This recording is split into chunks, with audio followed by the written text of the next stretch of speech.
Thank you, Mr. Speaker. A little over 2 hours ago, Bill 31 passed third reading in this Assembly despite vocal opposition from veterinarians, veterinary technologists and pet owners from across the province. This bill includes several amendments to the Veterinary Profession Act, which is the purview of the Minister of Labour.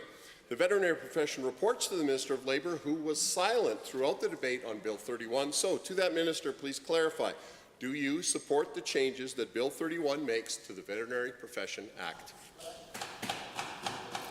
The Honourable Minister of Service Alberta and Status of Women. Thank you, Mr. Speaker. We were very proud to pass Bill 31 today.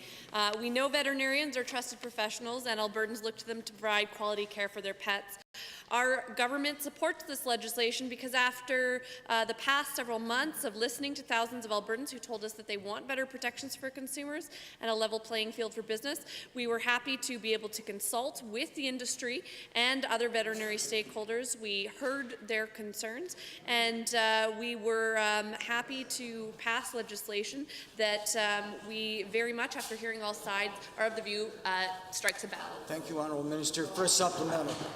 Well, Mr. Speaker, we know how that minister feels. We were really wanting to know the Minister of Labour. But given that the issue of veterinary billing was identified as number 13 out of 15 of the issues in the government's Consumer Protection Survey, and given that this paragraph was deleted from the report on the survey that was shared with the ABVMA, and given that the withholding of this vital information is a disturbing practice by the Minister for Service Alberta to the Minister, how do you explain the two different versions of the document reporting on veterinary billing survey results, and why did you withhold selected information from the ABVMA?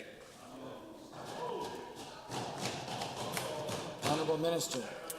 Thank you again, Mr. Speaker. Certainly we heard from many ordinary Albertans who told us that they want to be better informed when looking for veterinary services for their pets. And that's why we proposed reasonable new rules requiring fee disclosures that are in line with other provinces, Mr. Speaker. Certainly when we reviewed the results of the survey, we took not only into account quantity but also the quality of responses, Mr. Speaker. And after hearing some very heartbreaking stories from individual Albertans, and again after consulting with industry, we determined this was a balanced approach. Second supplemental. Well, Mr. Speaker, given the members of the veterinary profession are justifiably outraged by the callous and disrespectful treatment given them by the Minister for Service Alberta, and given that this damage to the government's because of the handling of Bill 31 has done to the relationship with our profession, and given that the successful implementation of changes to the Veterinary Profession Act will require a cooperative effort between this government and the ABVMA, to the Minister. Now that you've taken over the Veterinary Profession Act, will you work to repair the damage you've caused by speaking at the AGM of the ABVMA as the Minister of Labour did last March? Honourable Minister.